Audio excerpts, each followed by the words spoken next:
Come and get your love, oh yeah. Come and get your love, yeah. Come and get your love, oh.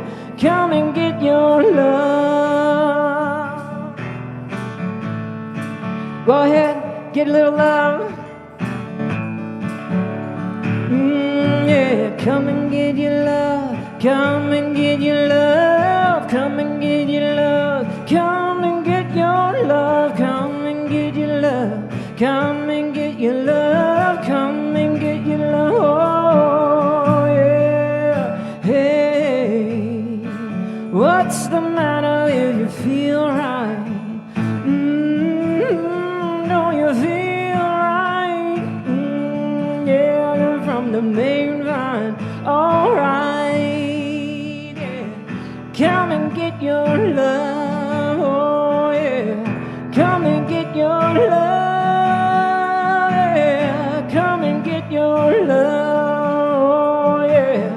Come and get your love. Good morning.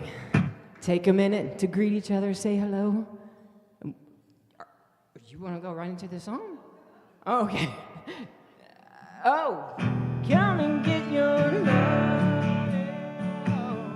Come and get your love. No. Come and get your love. So let's just take a moment and say hello to one another. Sorry.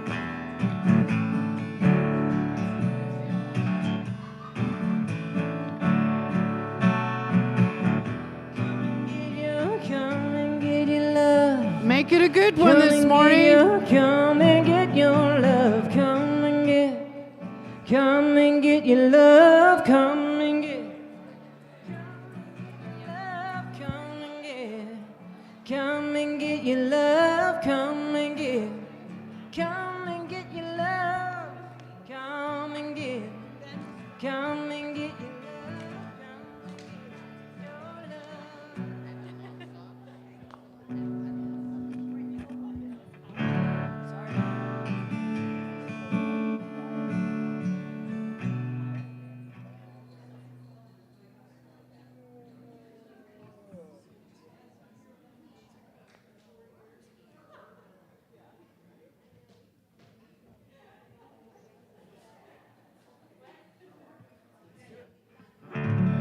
You guys would love to join me. I would love it if you did for our opening song. All right, let's stand for our opening song. We have come together as family. We have come here as we are. And we have come with arms wide open. We have gathered here in love. Spirit is in this, Spirit is in this place. Spirit is in this, Spirit is in this place. Raise a room with shouts of praise. Spirit is in this place.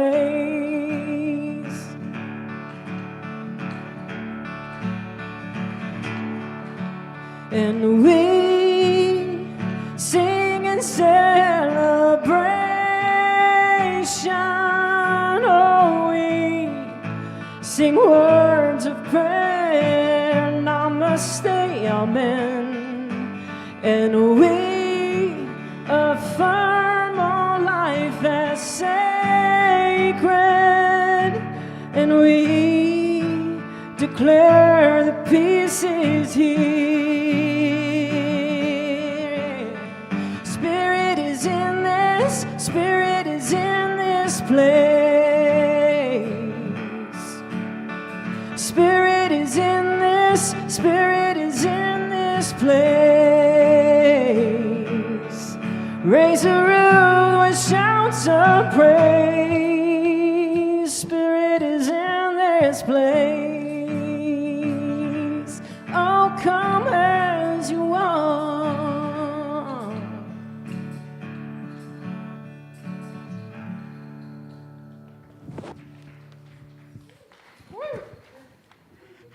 everyone. My name is Janice Guevara, and I have the honor and privilege of being one of the practitioners here at the Pacific Coast Center of Spiritual Living.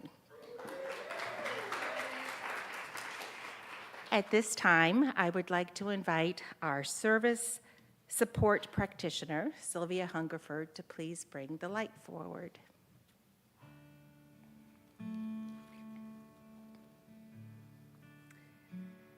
This light represents us as a community.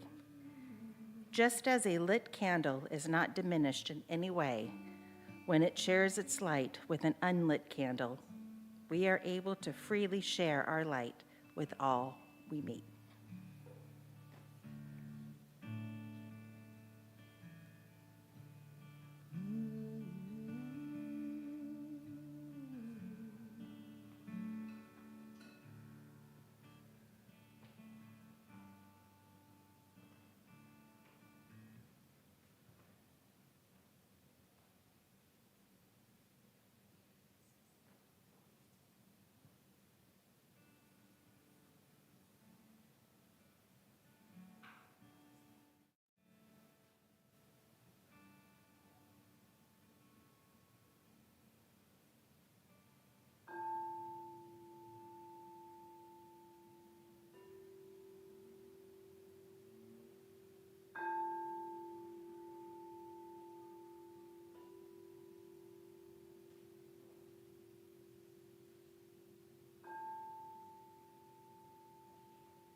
Oops, wrong one.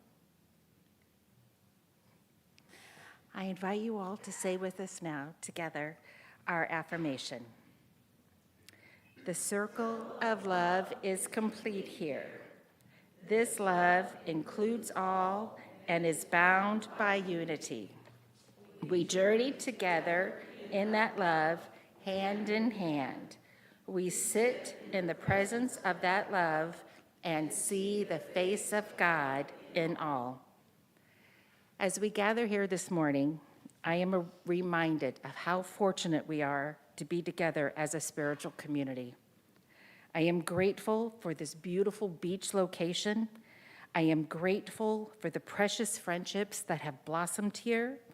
I am grateful for this center's commitment to our personal growth and our personal development. I am so grateful to be part of a community that values and demonstrates respect, compassion, safety, and accountability. For this and so much more, I say thank you, and so it is.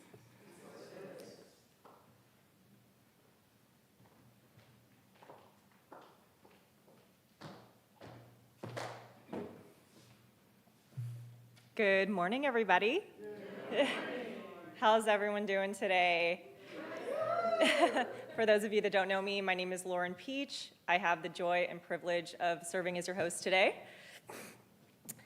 So I first of all want to just welcome everyone. Thank you to each and every one of you for being here in person. Thanks to everyone joining us online. And then a very, very warm welcome to any new folks joining us today. We are so happy that you're here. We are a radically welcoming community. We believe that through love, we can change the world. And that starts with the love that we cultivate in ourselves, which is the true nature of who we really are. We have a fantastic program this morning, as we always do every Sunday morning. We have our very own Reverend Bobbi in the house. Let's give it up for Red Our awesome musician today, carrying a solo, is Melissa. John and Matt are keeping us together, technology-wise, back there, so let's give it up for them. We have three practitioners holding us in consciousness today. That is Janice, Sylvia, and Debbie Ann. Our welcome team is Lorraine and Diane. Our youth and family coordinator is Wendy Arcala. And our production coordinator, who does so much behind the scenes, is Carol Ann. Let's give it up for Carol Ann. And now I'm going to invite leadership up. Pam, I think that's you. It is. Thank you. You are adorable. Isn't she adorable? She's so adorable. Okay, here we go. Join with me as we say this affirmation. Through mindful and respectful exploration, we are creating a healthier foundation that supports and engages a whole beloved community equipped to launch new strategies for a thriving spiritual center. Say those last 3 words one more time. Thriving spiritual center. Yay. My favorite part. So we are Pacific Coast Center for Spiritual Living, and again, my name is Pam Watanabe. I am the treasurer of our combined leadership, along with Tori Sina. We get to have co-everything, so it's fantastic. And I'm here to do the announcements. So I'm going to quiz you today, so pay close attention. What do these 3 lovely individuals have in common? Well, they're hot. That works. They're hot. They're also smart. They're also creative. And they're also very generous. And you know Reverend Bobbi, of course. And most of you probably know Chris Schreiber. The other lovely lady, her name is Miranda Hayek. Oh, wait. We know someone named Hayek. Who could that be? Oh, it's our music director, Lena Hayek. It's her wife. Yes, who happens to be a well-known, sought-after web designer. More on that later. Next Saturday, we have 2 amazing programs. Yes, Reverend Juanita, raise your hand. Started a program on Zoom way back, I think was when we were still in the pandemic, or quite soon after that, called Spiritual Elders. And what they have discovered in reading a book called Aging to Saging is just that. If you think of the words, it is that as you go through life, you pick up a lot of wisdom. And as you go through life, you realize that a lot of people could benefit from that wisdom. And so they get together on the 3rd Saturday of every month on Zoom, and they share this wisdom with each other and how to share it with others. And so it is open to all. Please join them. If you want the Zoom link, it is available from our Wednesday newsletter that comes out every Wednesday. Very good. You're paying attention. Okay, and if you don't get the newsletter, let me know. I'm sitting back there in the back in the activities area, or ask Reverend Juanita, and we will get your email address and send you the Zoom link. So that's 10:30 to 12:30 on Zoom. Then in the afternoon, our very own Valerie Day puts together something called The Circle each month, and it is our healing arts ministry. And she's been doing this for years. She brings in special guests to facilitate these. This month, it is a sound bath meditation with Reverend Sunshine Day. Oh, wait, Day, Valerie Day. Nope, they're not related. Okay, as far as I know. So, isn't that interesting, though? I just noticed that this morning. So anyway, here, in person, 2 o'clock, because it's hard to do sound baths, like, if you're not here. So you want to come here. And you can, again, register ahead of time on Eventbrite or through the link on the newsletter, or you could pay here. But oftentimes when we have these where we bring in someone else, it will be cheaper if you buy your tickets ahead of time, because then we know how many is coming. So again, I will be in the back, and Valerie may be joining me wherever she is. She's around here somewhere, I saw her. Oh, there you are, my dear. Raise your hand, stand up. let people get to see your beautiful face. Another beautiful, loving person. She is one of our lead practitioners along with Rachel Rosen. Okay, so back to the website. Here's our new website, but it's not quite ready yet. It is in progress. Next week, I will be back here telling you a little bit more about it. And after service, actually, I will be back in the back again. It's kind of where I sit, kind of my office, you know. So, and that and my dining room table. If you would like, you can come back there, get your food, and I'll demonstrate a little bit how it's going to work. Now, back to those lovely ladies. What do they have in common? Well, Reverend Bobbi Becker gave us all the pertinent material to build said lovely website, and it is fantastic. I am so thrilled. It will give us all the information we need, and I've been pushing it out on the newsletter and will continue to do so, but soon, everything you need to do, including those of you on Zoom and Facebook and YouTube and any other way you're getting to us by smoke signal, you will be able to go into the website and watch it directly from there. So no more remembering, oh, what was that login? You can just go to the website. Not yet, soon. And then Miranda, as I mentioned, created that website, and she and I are working together. In fact, we're meeting tomorrow again to make some changes. And then there was one other person on that slide. There was an anonymous donor that gave money to help host this website, and it's anonymous, so I won't say who it was, but if your memory is good, yeah, you might remember. So thank you to all those people for creating this beautiful new website, and more to come. I will be back next week and share more. Thank you very much.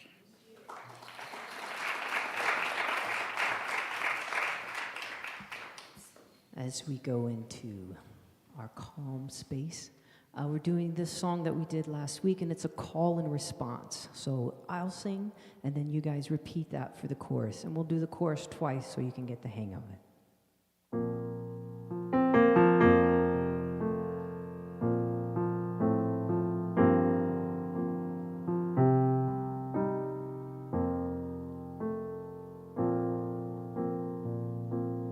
God is love, God is grace, God is grace. Speak our prayer in this place. We give thanks, we give praise for the blessings of this day.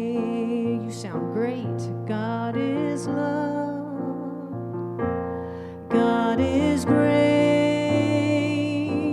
Speak our prayer in this place.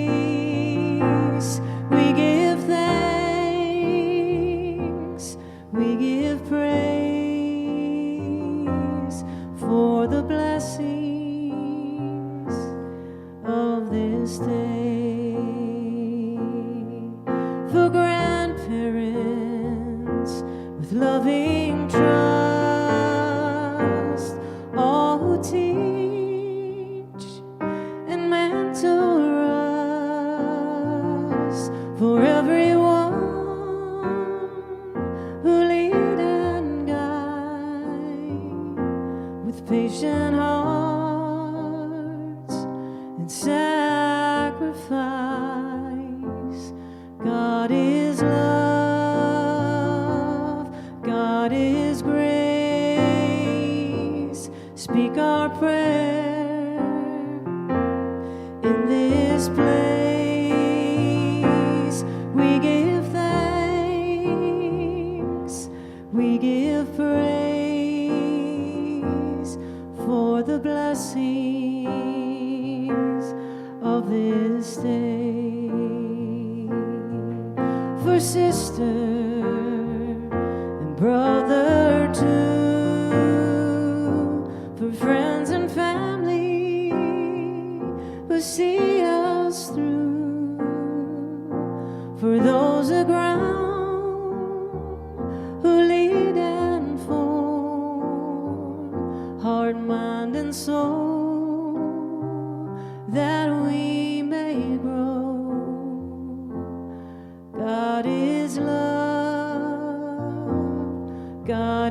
grace, speak our prayer in this place.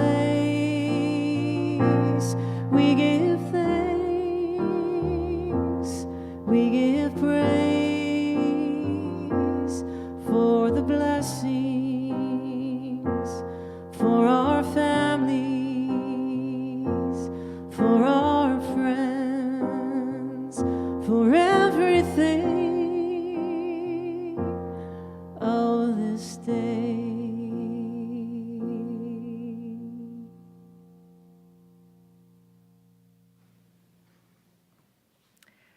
The theme this month, "The Sacred is in All," is a wonderful concept to contemplate, especially this month when we celebrate Thanksgiving. When preparing for this morning, I noticed that just by briefly focusing on the concept that there is sacred in everything, my mood elevated and I felt a sense of calm.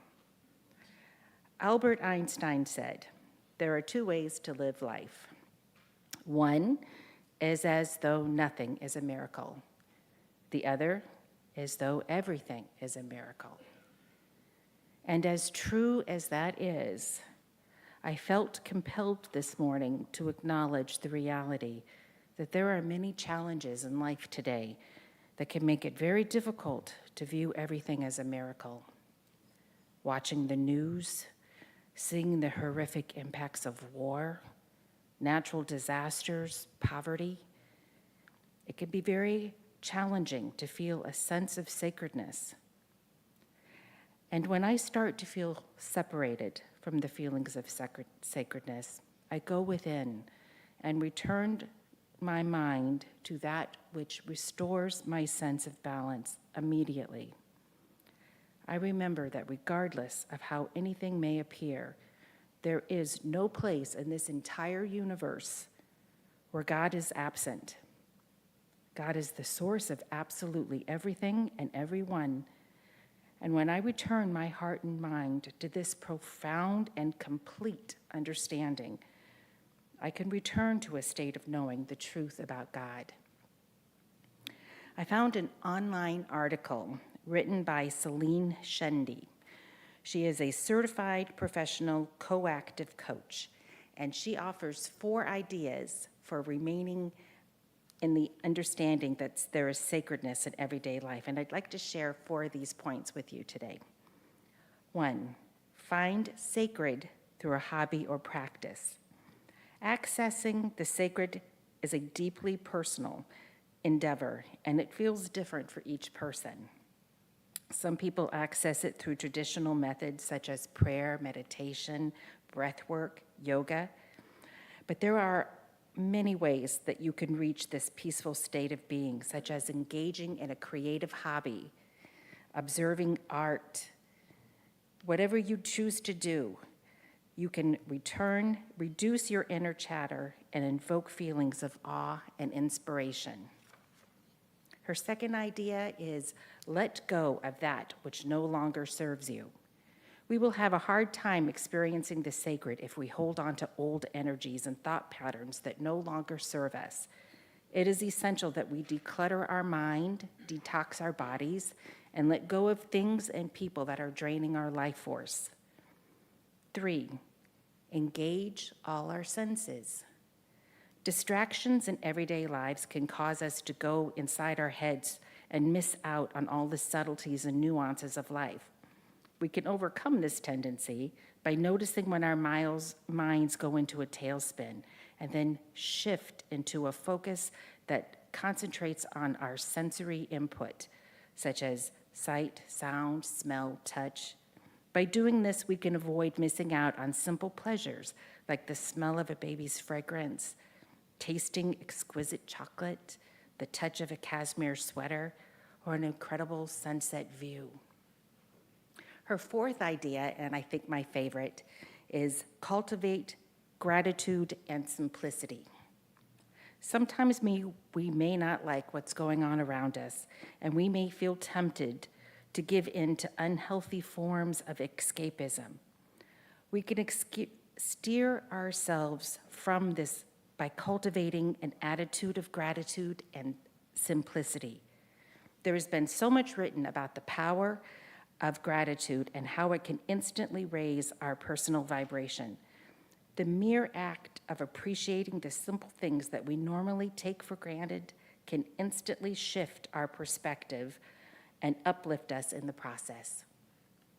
In closing, I want to recognize that remaining rooted in gratitude may not always be easy, but taking the time to tap into gratitude's superpowers is definitely worth the effort. In the words of Rumi, gratitude's greatest gift is its ability to make everything it touches sacred. And so it is.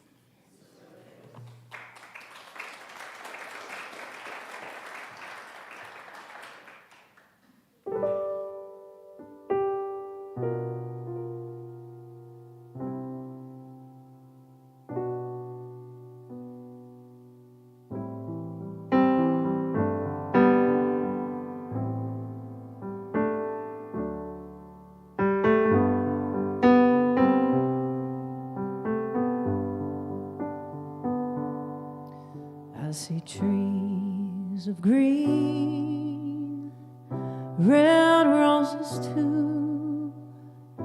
I see them bloom for me and you, and I think to myself, what a wonderful world.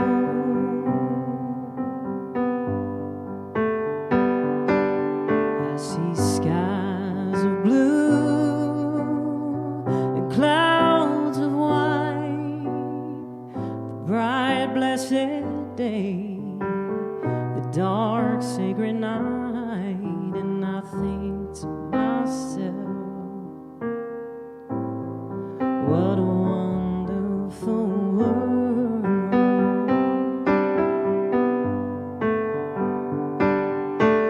The colors of the rainbow, so pretty in the sky, they're also on the faces of people going by. I see friends shaking hands, saying, how do you do?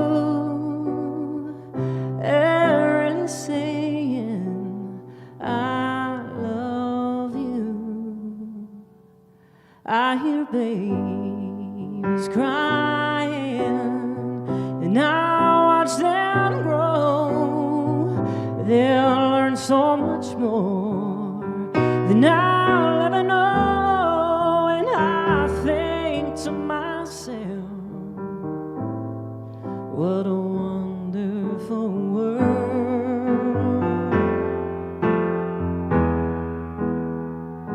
Someday I wish upon a star, wake up where the clouds are far behind me, where troubles melt like lemon drops high above the chimney tops. That's where you're gonna find me, somewhere over the rainbow, way up high. There's a dream that you dreamed of once in a lullaby.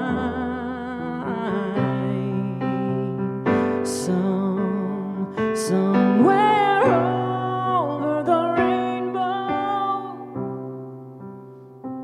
bluebirds fly, and I think to myself, what a wonderful world. Yes, I think to myself, what a wonderful world.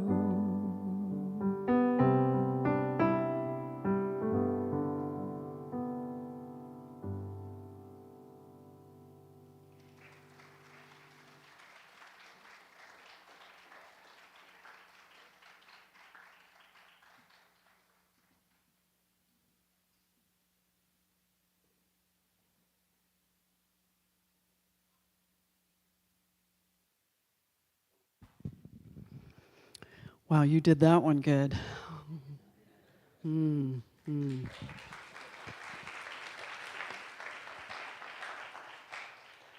know, that song is an interesting mashup of Somewhere Over There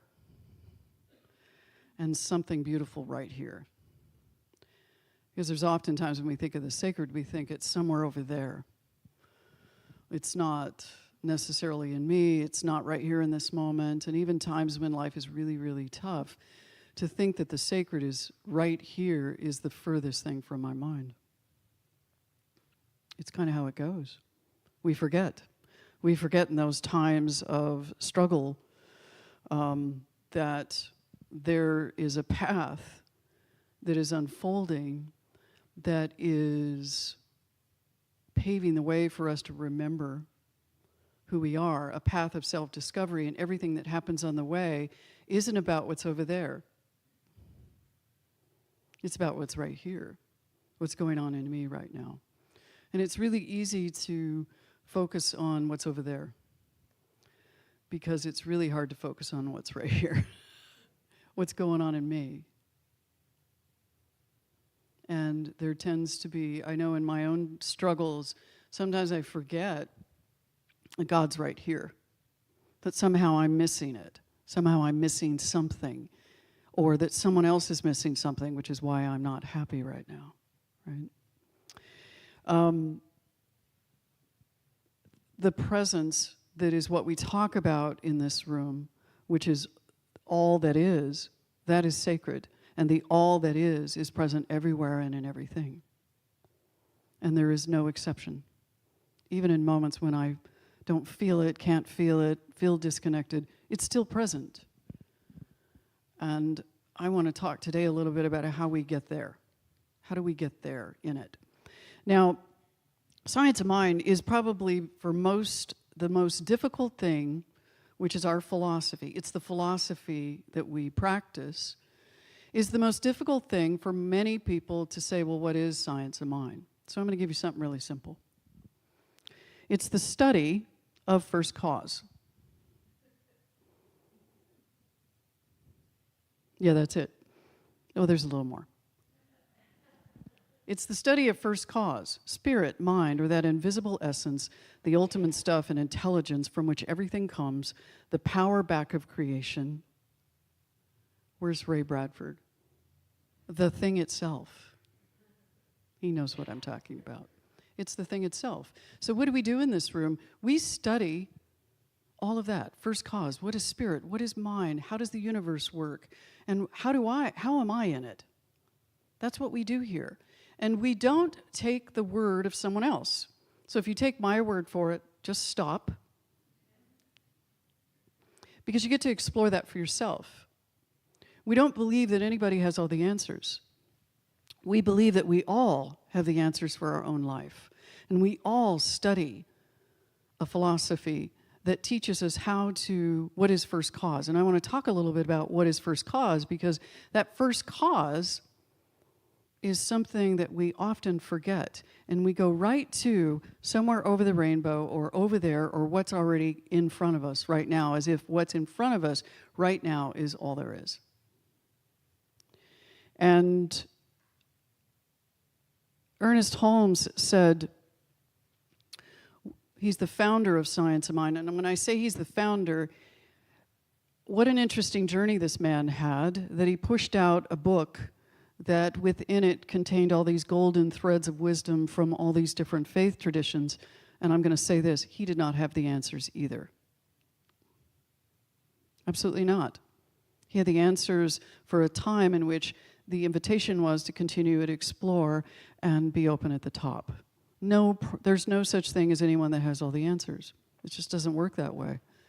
So here's what Ernest said. We are compelled to think of spirit either as apart from us or within us. If apart from us, there is no way to find it. If it is us, there is no escaping the divine fact. If we know that spirit is us, then we would know, wouldn't we? That we would know what every moment was calling us to be. We forget. And the journey is to continually remember. Unfoldment and not search is what we need. Searching outside ourselves isn't going to do it. It's the unfoldment of self that does it. And this is in Living the Science of Mind.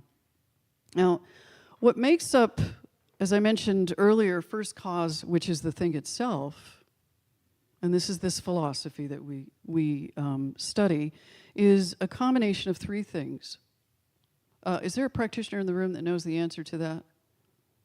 What is the triune nature of the divine? What is it? Go ahead. Spirit? Thank you. Mind, body, spirit. What is the order of it? What's up here? Spirit. What's in the center? Mind. What's down here? Body. Which what we're talking about is idea, thought, divine idea. Down here, which is really just a representation, it's not really in that. There's no hierarchy. Is the center, as we know that the universe operates in a way in which it's very plastic. It resonates, it responds.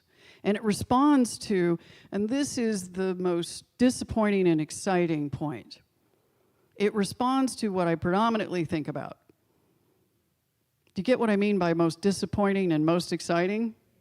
So what's the preponderance of my thinking?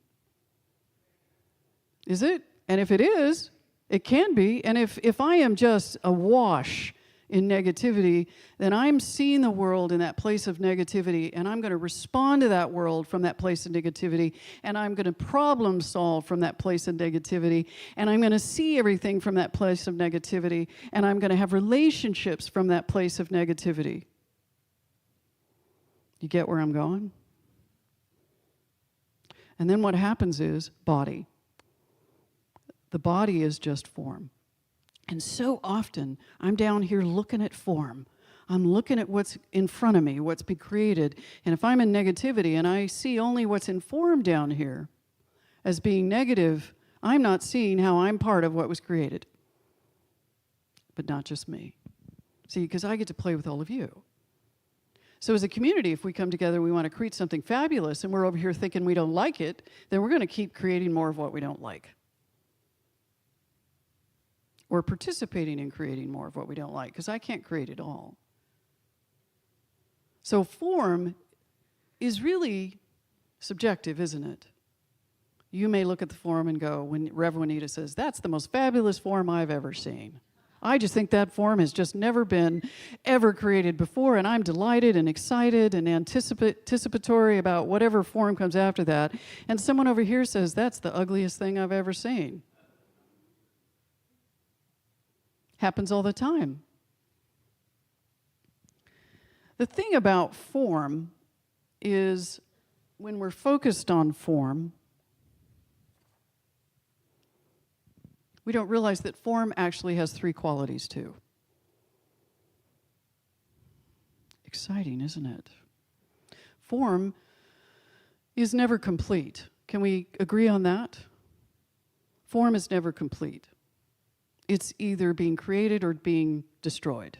It's constantly moving, moving, moving.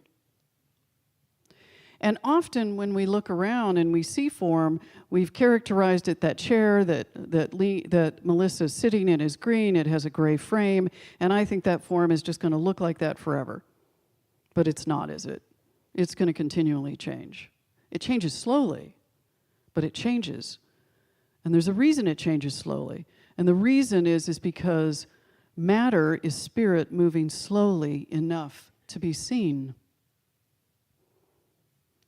And that was Pierre Teilhard de Chardin. Matter is spirit moving slowly enough to be seen. Matter has three elements to it. It has plurality, which is form is represented in an infinite multitude of ways. No form is the same as the form, any other form. Grains of sand, not one grain of sand is the same. It's impossible. It's impossible to create the same thing.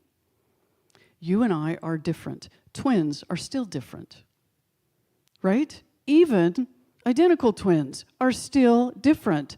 Sometimes the only people that know that are the parents, but they're different. They are different in so many ways. But when we first look at something, we see what's either similar or we see what's different. But whatever we look at something, it's changing. So plurality. The second thing is unity. All form has unity in it.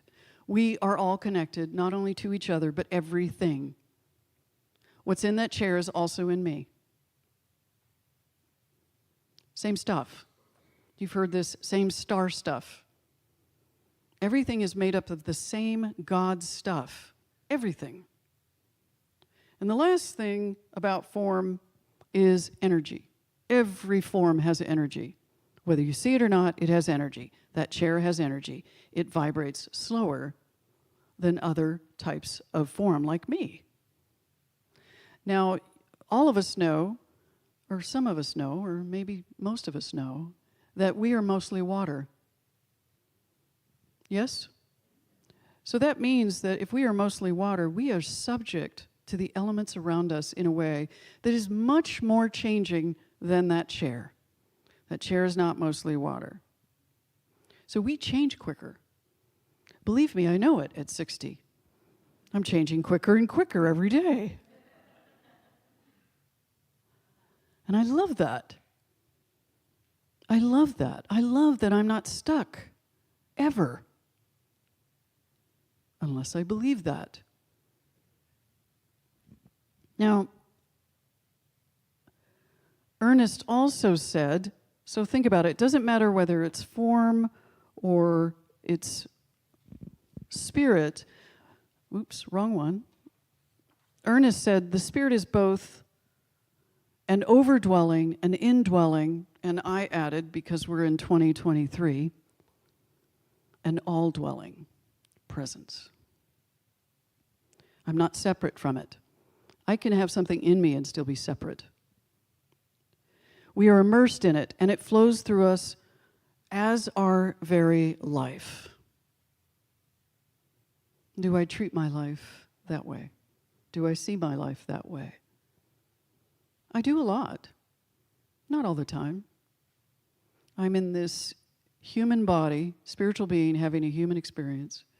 And the journey itself, traveling in this body, presents itself sometimes because I only look at it through my 5 senses in a limited way, with ignoring that 6th sense, which is that something else is happening too. And there is even scientific discovery happening that we have many more senses than that. We don't just have 5, we just don't have 6, we have many. But we use only those 5. To look at our world and determine what our world is. We analyze our world from only those 5 senses, and we, in some cases, we don't listen to those other senses within us that tell us that something wonderful is happening right now.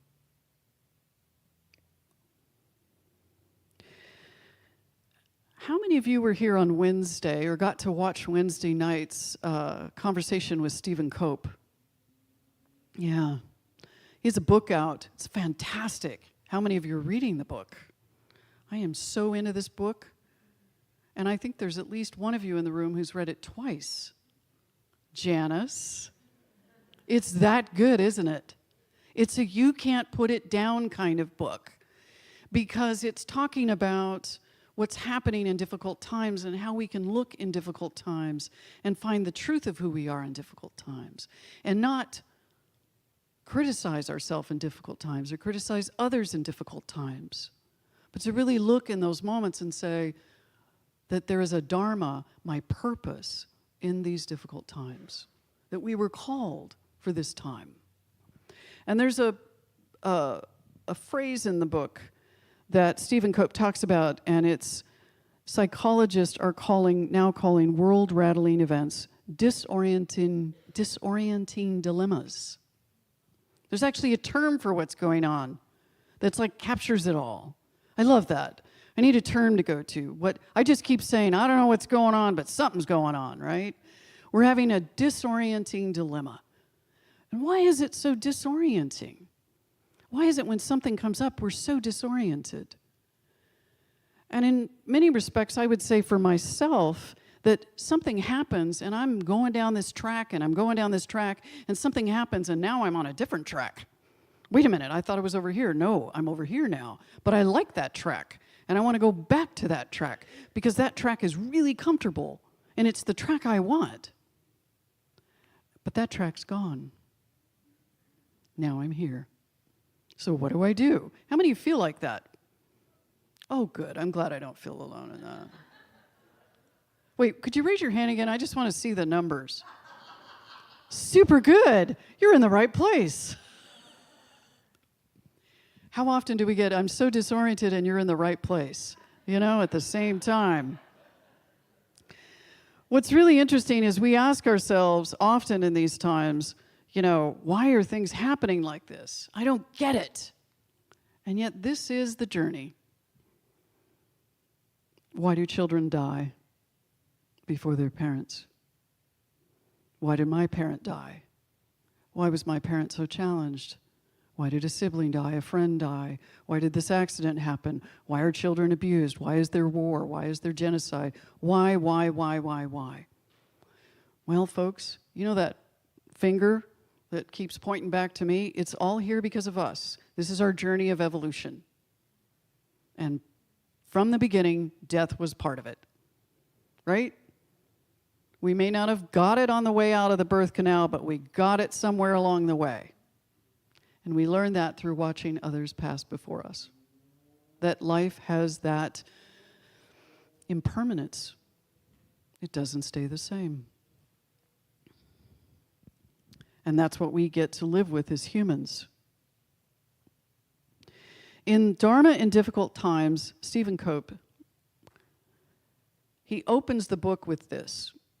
A disorienting dilemma usually occurs when people have experiences that do not fit in their expectations or make sense to them, and they cannot resolve the situation without some change in their view of the world. Until we change our view of the world, we cannot walk through a disorienting dilemma. We have to change our view of the world we're in, or we'll continue to hold on to the world we've been in. Yes, that's it. Some change. Wait, I need my glasses. I just realized I'm looking at it going, I don't know what that word is. Yes, that's it. Some change in our very conception of the world is required. Or by another account, a disorienting dilemma is an experience within which a current understanding, you ready? A disorienting dilemma is an experience in which a current understanding is found to be insufficient or incorrect, and the learner struggles with the resulting conflict of views. This dilemma is also sometimes descriptively referred to as creating a state of disequilibrium for the learner. So if you're feeling sort of like a disequilibrium, it's because there's something in it for us to look at. There's something to look at and say, okay, how I've been looking at the world is not, the world's changed. The problem is, or I should say not problem, the challenge is we want to stay the same, and it's changed. So we have to have a different view. He continues, how does any of us make sense of a world turned upside down? Well, how you make sense of it depends upon who you are, I suppose. Christians may read the book of Job, the Bible's handbook for disorienting dilemmas. It's my favorite book. I teach from the book of Job all the time. See, I don't think that God was playing with Job. I think Job was having a disorienting dilemma. The book of Job raises what is called in scholarly circles the theodicy problem. Simply put, is God just?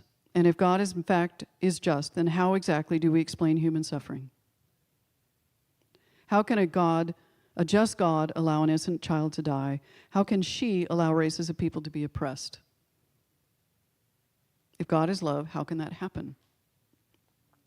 So this is interesting. Jews read the book of Job as well, and by the way, when they are wrestling with a disorienting dilemma, though I must say that Jews are by large better at speaking back to God than my own Protestant crew is.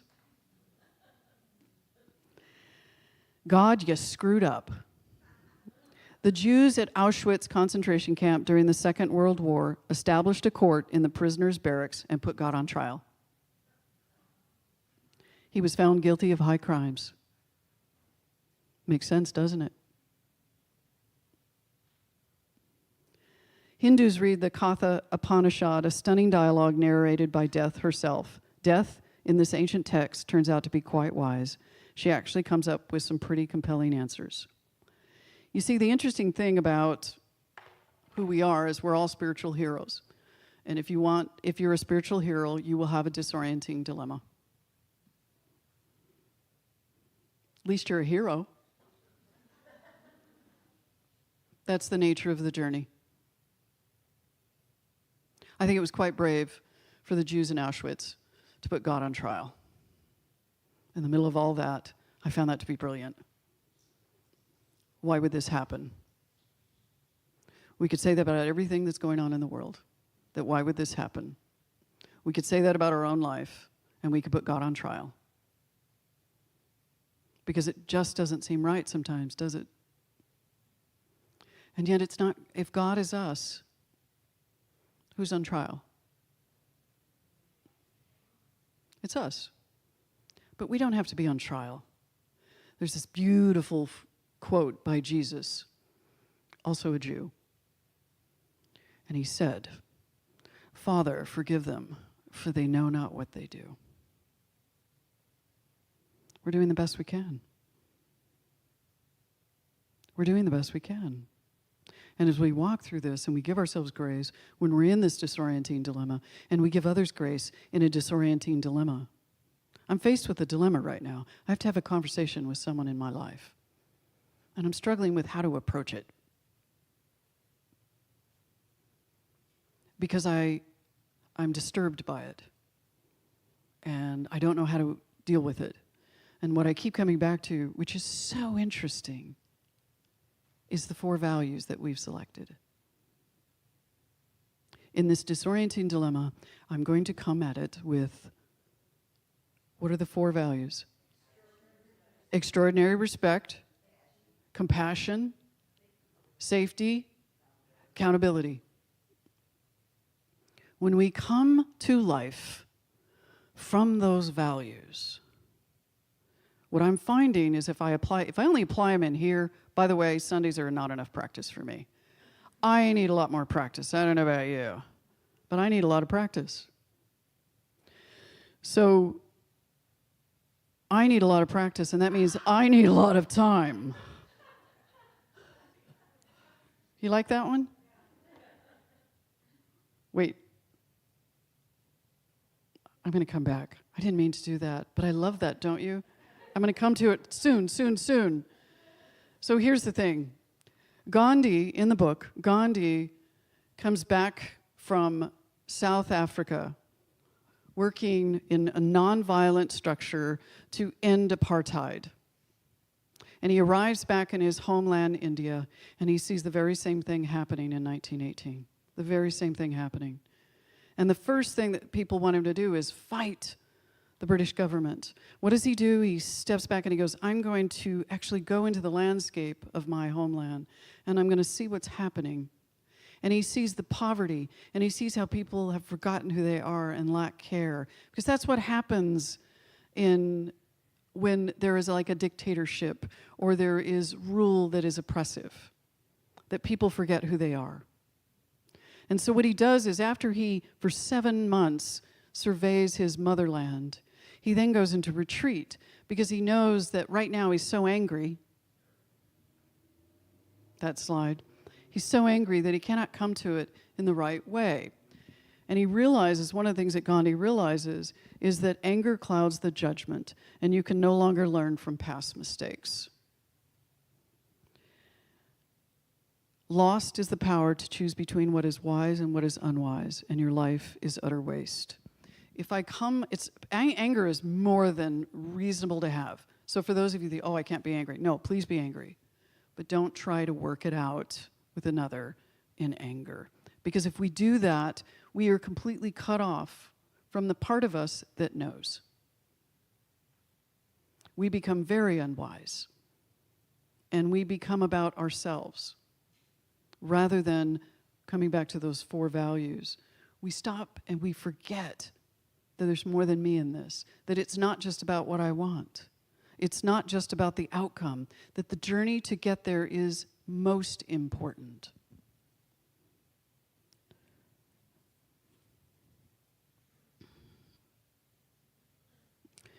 And he goes back to the Bhagavad Gita, where Krishna is the Indian god who says to Arjuna, you'll have to read the book to get the context, but Arjuna is a warrior trying to find his dharma. And the first thing, with Arjuna being very confused about what he's about to face, Krishna says to him, he says, take refuge in me. In other words, take refuge in God, take refuge in your highest spiritual resources. This is where we begin. All disorienting dilemmas are spiritual crises. All of them. All of them. And anytime we're really disturbed and find ourselves paralyzed or whatever's going on in life, it's a disorienting dilemma. And the only way through it is we have to go to our spiritual resources. And if we don't have them, we're going to stay disoriented. That's why it's so important to have a spiritual practice. It's so important to have a spiritual community. It's so important to practice or learn to practice and what that means.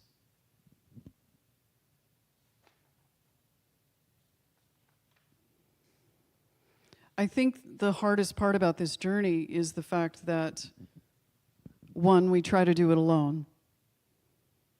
There's shame in asking for help or guilt, like I can't do it myself, and yet there's nothing about the journey that's about doing it on my own. Absolutely nothing. If we're all connected, and if I try to do it on my own, I'm disregarding that my journey and the way I do my journey affects you and you and you and you and you and the rest of you. So I got to close this up. But I mentioned this a couple weeks ago, and it's probably one of the most important quotes of the book. And when I said this, for you, those of you not here,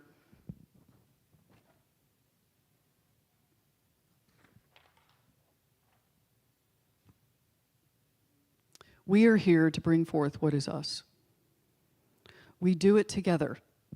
And as we do it together, we exponentially bring our own dharma forward.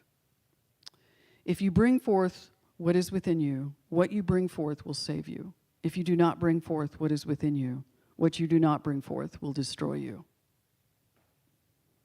We must bring forth what is in us. And the first thing we do is we take refuge in the divine. That's the first thing we do. We go there every time. Every single time.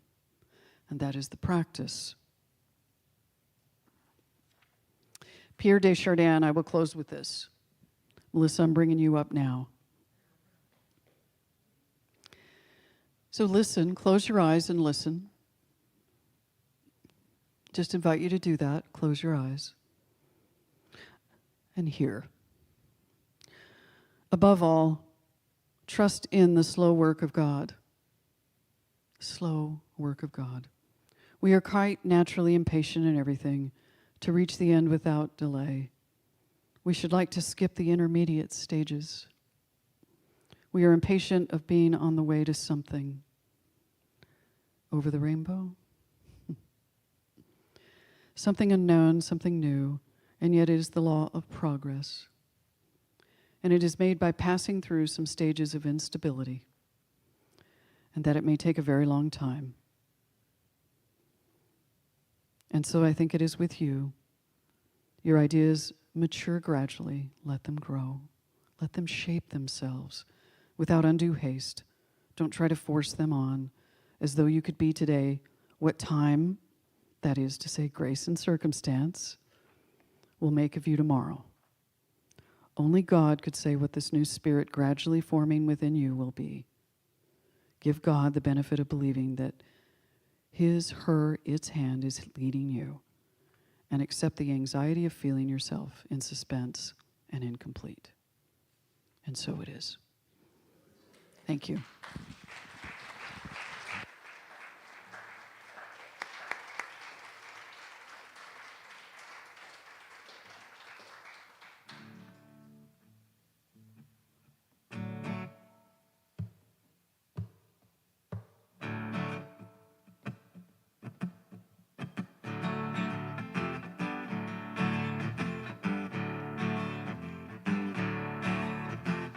People keep on learning. Soldiers keep on warring. War keep on turning. 'Cause it won't be too long.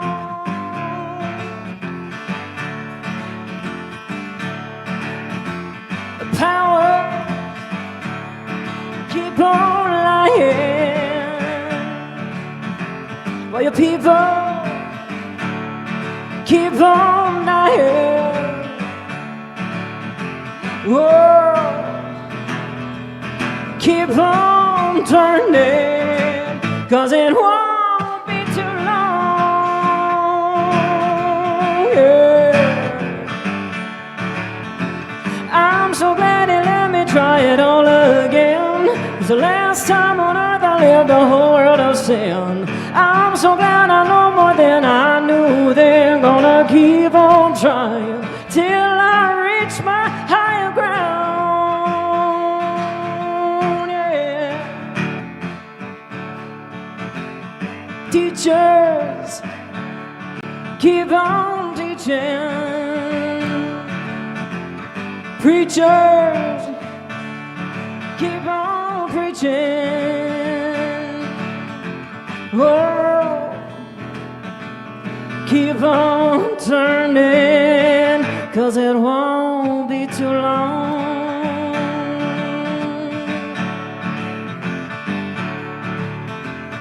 Lovers keep on loving. Believers keep on believing. Sleepers just stop sleeping. No, it won't be too long. Yeah. I'm so glad he let me try it all again. 'Cause the last time on earth I lived a whole world of sin. I'm so glad I know more than I knew then. Gonna keep on trying till I reach my higher ground. Yeah. Gonna keep on trying till I reach my higher ground. Yeah. I'm gonna keep on trying till I reach my higher ground. Yeah. Thank you.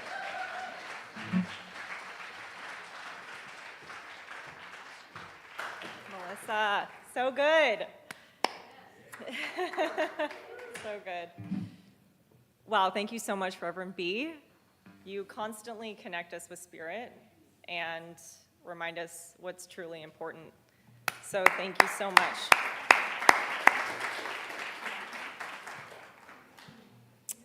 Now is our time of community giving. We are stakeholders in this community, and we give today as part of that spiritual investment so that we can continue to be spiritually fed here each week.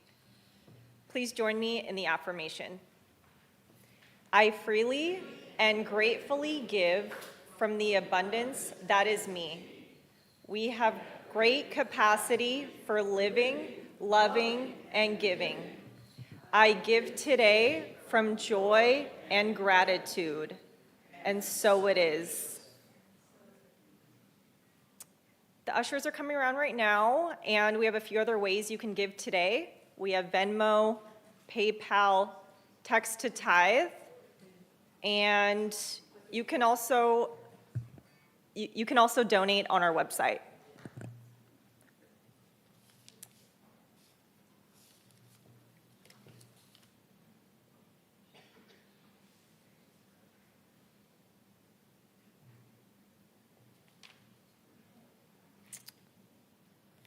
Could the practitioners please stand?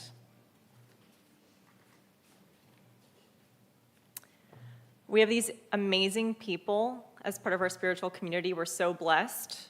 So if you're feeling a heaviness of heart or a hardness of head today, or just need prayer in general, please grab one of these amazing human beings after service to pray with you. They are licensed to heal and to pray, so you might as well utilize them. They'll be available after service today on the patio. If that doesn't resonate with you, you can always grab a prayer card and do it anonymously, and you'll be part of the practitioner prayer for the week.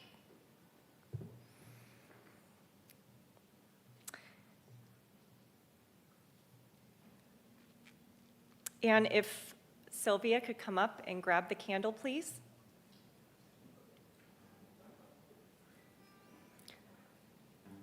Let us open the circle and take our light into the world with our intentions from today's service.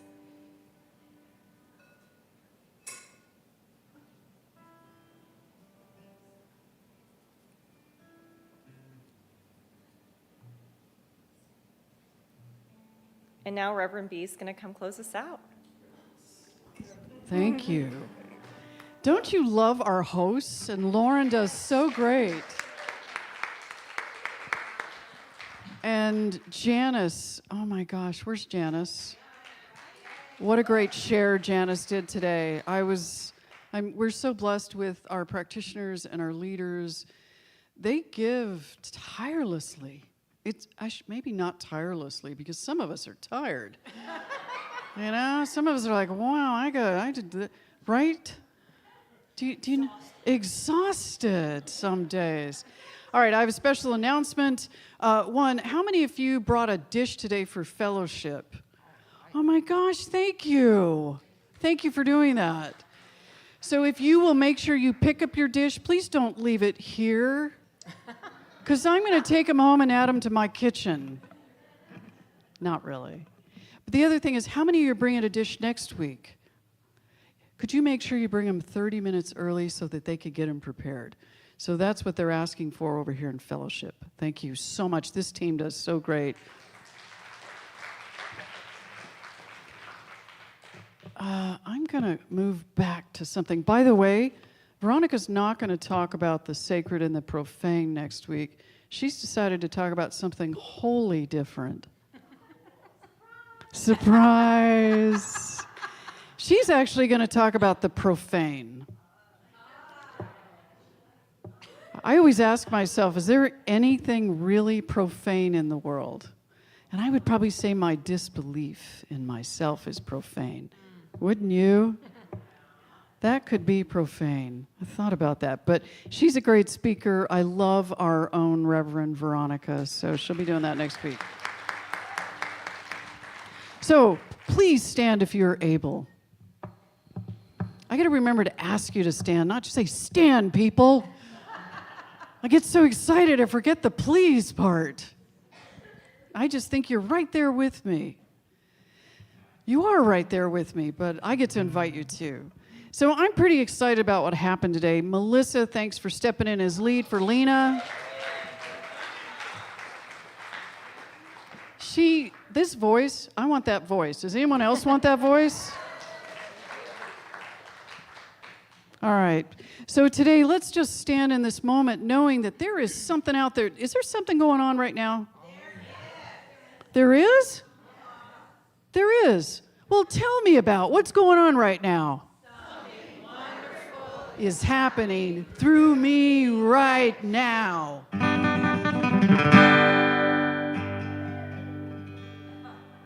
What is it? It is this thing Called life. Stop right there. Do you really believe it's this thing called life? I just want to make sure. Okay, it's this thing called life. Go ahead, Melissa.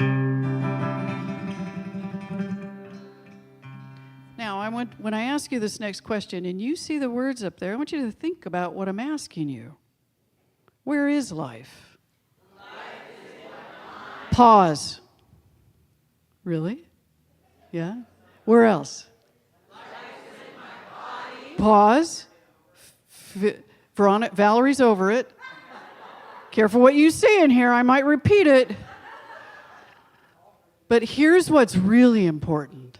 What's next? Life is all that I am. Pause. What is the last two words of that sentence, Valerie Day? I am. She knows what that means. Life is the I am. It is all that is. Okay, go ahead. And oh my goodness, you just added the rest of us. So grateful. Go ahead. Now, what I do with life is really important. So what are you going to do with it? Pause. Did you hear what you just said? You accept it. All of it. All of it. Yeah, I see those faces. But that's the truth. I accept it. What's next? I am it. Oh my goodness, the I am again. Valerie Day. I know. And? I share it with all. So gentle.